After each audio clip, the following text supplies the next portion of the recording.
Welcome to the Save Childhood podcast with Jennifer McCarville. Because childhood has changed, but children have not. Hey everyone, welcome to the Save Childhood podcast. I'm Jennifer McCarville. And I am Nicole Dugan, and I am really excited about today's episode because it is something that all parents and educators need to hear and think about. And this one is, what if they are in trouble? What if they are actually in trouble? And you know, this comes from many years ago. I started realizing that adults, parents, and educators often say to a child, you're not in trouble, because the child's having big feelings or they're worried because something has happened that feels really big to them. And what we're trying to do is give them the assurance that they're going to be okay, and we're hoping they're going to calm down and come talk to us about whatever happened, right? Right. And I am guilty of this too. I have said it before. I can even imagine myself saying it. You're not in trouble. Right. Me Right. too. Me too. Because you can see it, right? You can see something happens. They start to run. They withdraw. They won't talk to you. Their whole body tenses up. Because you know what? They're made good. And they don't want the adults in their lives to be unhappy with them. They don't want to upset people. You know, I think that we get that we get that wrong a lot of times. You know, that adults, I know I've heard them, you know, that they feel like they're being manipulated by their young children, that they feel like, you know, they're doing this to me. And the reality is that's very unusual. Right. Very unusual.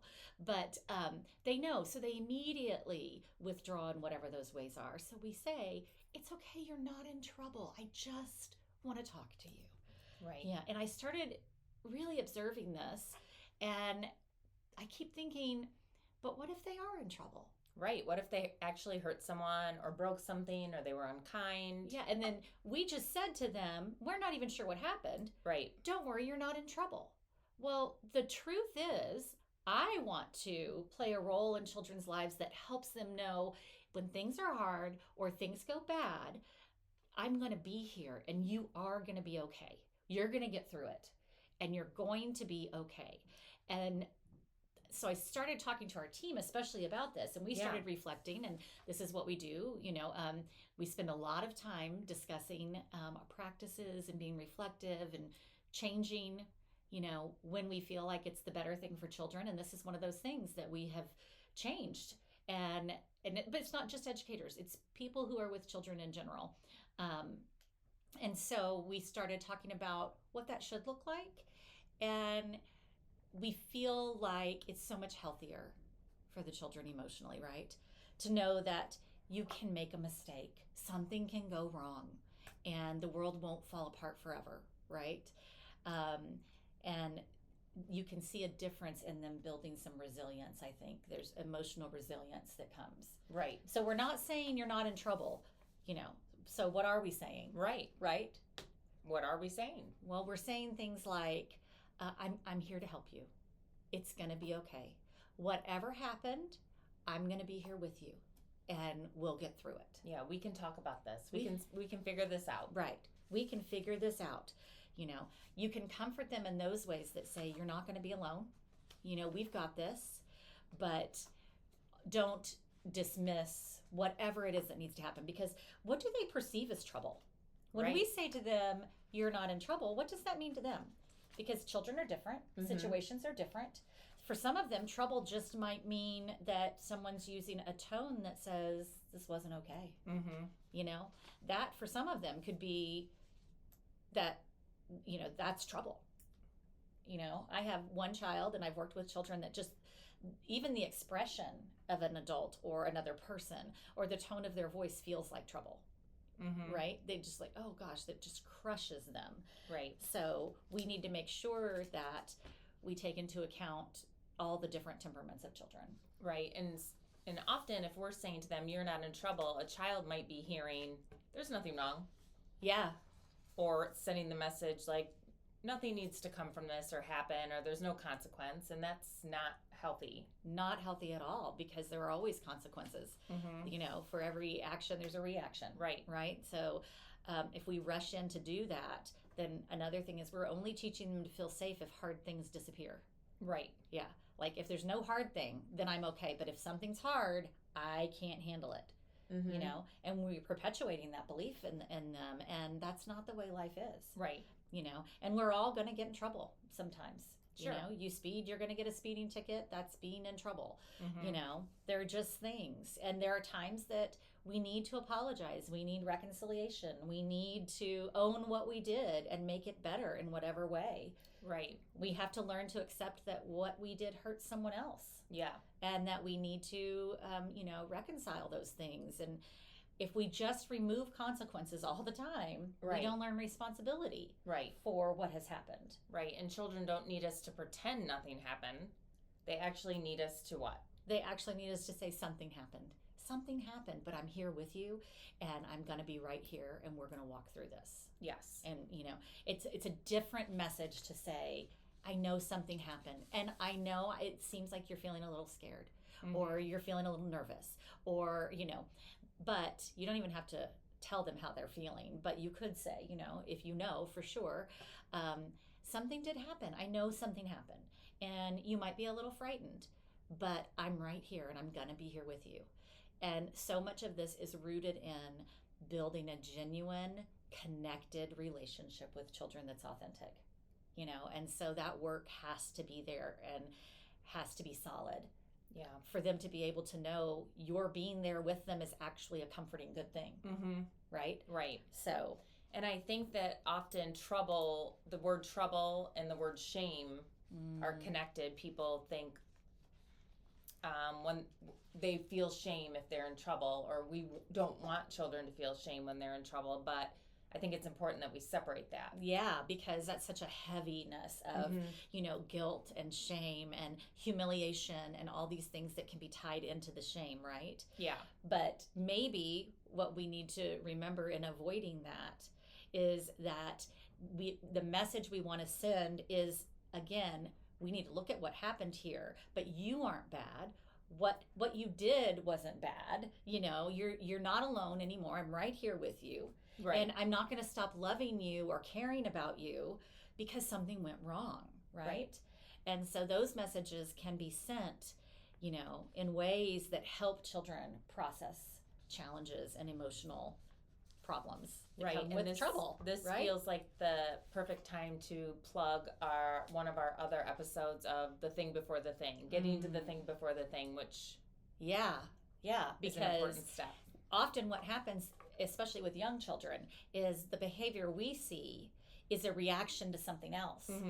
And they know because they're made good and they don't want to, nobody wants to lose control, and so we know that something triggered that, for lack of a better word. There was something that happened before that. So the thing before the thing. I'm glad you remembered about that. Yeah, check that one out. Yeah, it's really important here because there's always something that happened before. Yeah.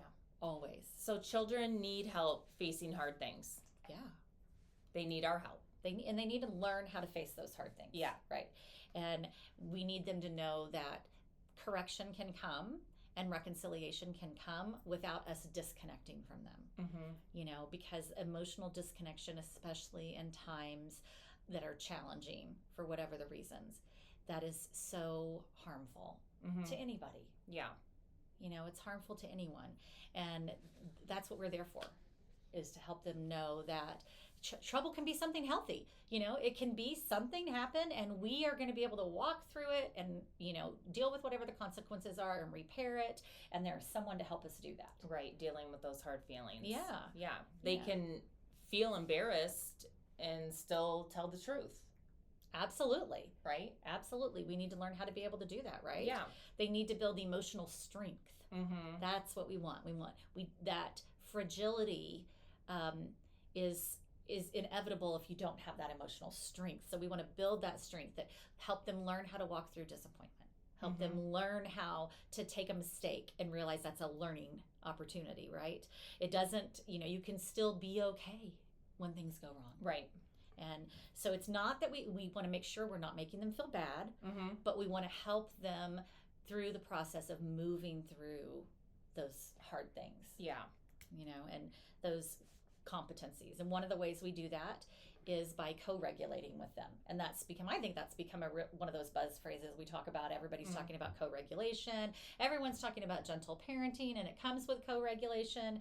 And the misconception with anything, it seems like with anything that is gentle or honoring of development, there's a misconception that it means there are no boundaries, there are no consequences, there are no lines, and that is absolutely not true when you're doing it right. It doesn't mean that there aren't consequences, that there aren't hard times, that we remove all the challenges and all the problems, right? That's not what that means. But to co-regulate means you're not going to lose control. You're going to stay solid and calm. So that they too can come to match your solid and calm. Because if we are not regulating our own emotions and we're ratcheting up and we're getting upset and we're getting intense and we're getting loud and we're threatening, you can't expect a child to come to move the opposite direction. Right. So that's what co-regulation is. We're going to stay calm and we're going to stay in control so that the child who's out of control can come alongside that, and together everyone can calm down a little bit and we can walk through what did happen.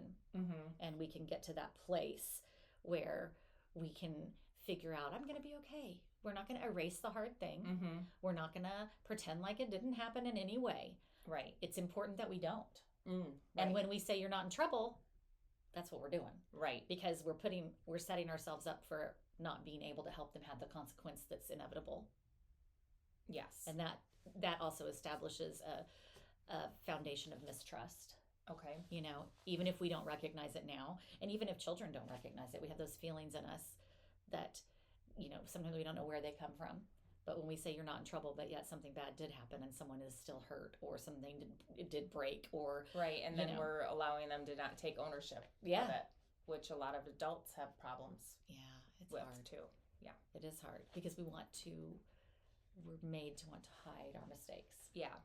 So it's a human nature thing. Right. To be able, that's why we say they're made good. Yeah. It's our human nature to hide mistakes. So, and we've talked about this some more, but things like, I'm not going to yell at you. It's going to be okay, right? I can see that you're worried, but we're going to get through this. Yeah. You're going to, we're going to get through it, and you made a mistake, but we can repair that. We can make it better. And it's hard, but I'm going to stay right here with you. And it tells them the truth in a way that they can accept and handle in their hearts. Yeah, and you mentioned the word repair. We're I can help you repair this. What's the difference between repair and a punishment?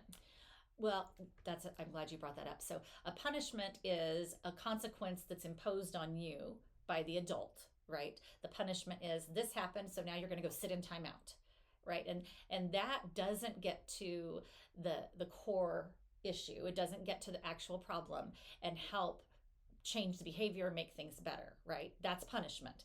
You did this, therefore I'm going to make sure this is what you have to do. And so, especially with young children, that is not productive. But repairing is like, you know what? When you did that, it really hurt her. So we need to go make sure she's okay. And then we need to ask her what will make it better.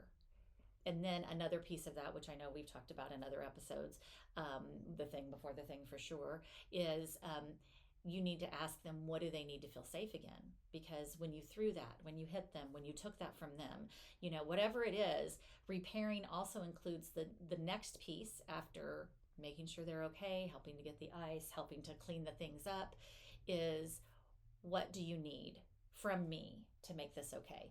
Sometimes they'll say, I need you to say you're sorry. Sometimes they'll say, I want you to let me go first. And a lot of times I will, as the adult in the situation, if it's been something physical, I will say, they need to feel safe here. And so you need to tell them, I'm not going to do that again.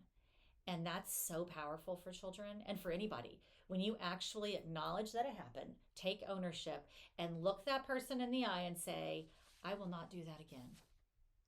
That's powerful. And I see children hold themselves to that standard over and over and over again. I mean, young children, 3 years old, 4 years old, if you have them say they need to feel safe and that didn't make them feel safe. So you need to tell them you're not going to do that again. And that's not a choice. Mm-hmm. That's not a choice we give them. Right. You know, that is part of the reconciliation, the repair. So it is so important, and it's so impactful and powerful. It's effective. Mm-hmm. It's very effective, which is what we want. Right. So it's instead of like, you know, you're going to pay for what you did. Here's what, you know, it's a whole different mindset. Yeah. Yeah. Why do you think children run away and hide in these moments? Why do you think they do that? Yeah. Well, they're ashamed. They're scared. You know, that's a big one. They feel like they don't want you to be angry. Mm-hmm. You know, some of these things that we've talked about, they don't know how to fix it. Okay. You know, they're like, I don't know what else to do, and I'm feeling overwhelmed because I'm made good and I know something went wrong, right? Yeah. And so those are those times also that we acknowledge what's happening. I see that you're hiding. It looks like you're having really big feelings. Something's happened. Something's gone wrong. I'm right here. Yeah. We're going to get through this together. Yeah. And that kind of language tells the child, this is a hard thing. This is hard. But I can handle hard things. Yes, and this relationship is safe when you say, Yeah. I'm here to help you. Yeah. Yeah. Sends so that important. message. And imagine if we're raising children this way, we're raising adults this way. Mm. You know? And what a beautiful world to say, to be able to say to each other, like, man, that was hard. Can I walk alongside you? Mm-hmm. You know? We're just not made to be alone. Right. Yeah. And there are times that we need to be alone when something big has happened. And I'm not talking about that, but the long term. And realizing also that in those moments, that space for them to emotionally calm, for it to co-regulate with you, the conversation, I know something bad happened, that piece can actually pause. We feel like we have to immediately get in there and solve this problem. And the reality is we need to help them first co-regulate. The problem's still going to be there.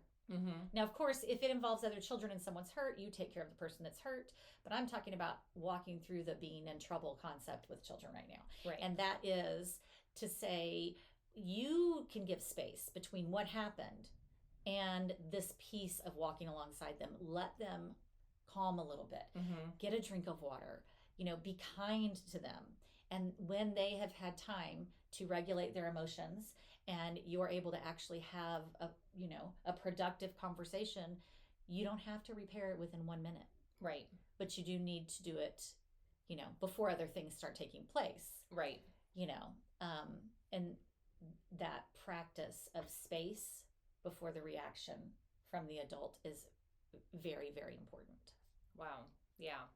Yeah. They need to know we do need to talk about what happened. But right now, let's just take a few breaths. Let's get some water. This is going to be okay. We're going to figure it out. Mm-hmm. Yeah. I wonder, people listening to this, if they're going to catch themselves saying this in the future and think about this episode and think, ooh, I do say that. Yeah. You're not in trouble. And instead, we hope to encourage you with some other language, some different ways to approach it that are more beneficial for the children. Yeah, just a mindset that actually can get to the heart and change the actual behavior. Yeah. Help the child learn those things. Because remember, they're learning. They're young, Right. and they're developing emotional and social competencies. And because they don't have that emotional regulation, these big reactions to mistakes are understandable. Right. Very, very understandable. So, and going back to environments that really nurture their hearts so that they're not pushed into situations all the time where they have to, fight for what their basic needs being met. Yeah. It's just a whole beautiful big picture. But yeah, I always say after these conversations, if a parent or a teacher says to me like, oh, and then I said, you're in trouble. You won't be in trouble. Sorry, you won't be in trouble.